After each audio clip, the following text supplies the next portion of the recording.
going into a lot of details. Yeah.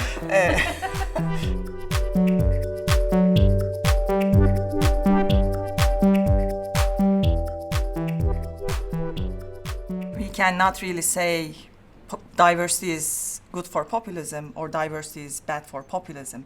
But what we can say is that diversity is a tactical resource that populist parties or movements can deploy to mobilize electorate.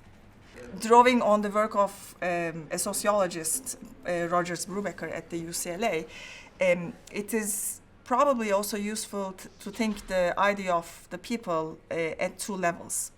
So on the one hand, populists have a vertical construction of the idea of the people, where the people, the morally superior people, are posited against a corrupt elite. On the other hand, they also construct people in a rather horizontal way, as against outsiders. In the case of continental Europe, if you will, you see that a lot of the populist discourse is coupled with an anti-immigrant discourse.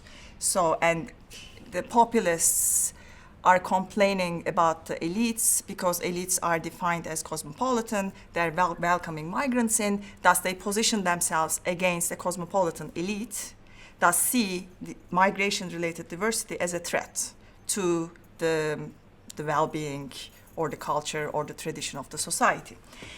But if you look at how a populist leader such as Erdogan used diversity in his rhetoric, that was very different, especially during his second office between 2007 until 2012, 2013. There you see he actually used kind of like an inclusive form of rhetoric that enabled him also gather support from very different sectors of society, including the liberals and the leftists and so on. But what united these diverse set of groups was in a way, their opposition to the ruling hegemonic structures, such as the military and so on. So in the Turkish example, diversity played out very differently from the way it played out in the European case. Thus, we can't really say that the relationship between diversity and populism is a predetermined one, but it's very much shaped by the context.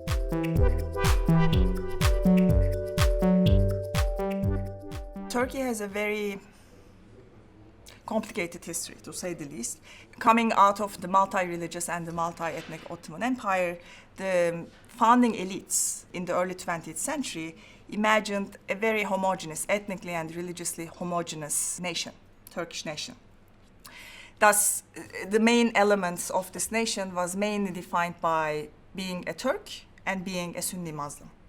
Thus, whoever didn't fit into that categorization, including, for instance, Kurds, including Alevis, including non-Muslims, such as the Greek Orthodox, Armenians, Jews, Assyrians, were left to the margins, if not left in the outside of the national boundaries. Military is seen as the responsible actor, if you will, for enacting this homogeneous imagination on the nation. So what Erdogan did, especially during his second office, was to unite these different groups together on the basis of an anti-establishment discourse.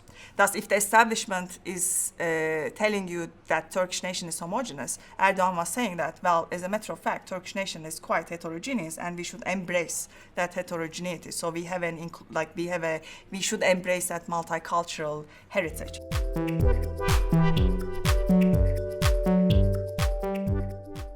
The limit to Erdogan's and any populist leaders' inclusionary rhetoric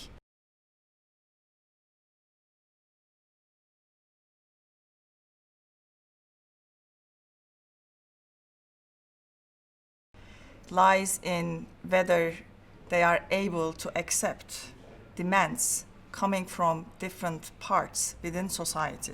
Inclusive rhetoric is one thing, and being able to respond to collective demands or individual demands coming from these various parts of the society is another thing.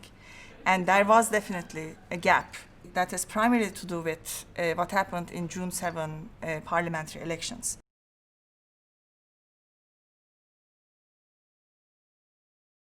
So that was, in a way, the second moment when Erdogan had to make a choice. The first choice was made during Gezi, when he responded with violence, the violent suppression of the demonstrators. And the second choice was made on 7th of June in 2015 parliamentary elections, when he, in a way, didn't recognize the election outcomes and went into a snap election in November 2015.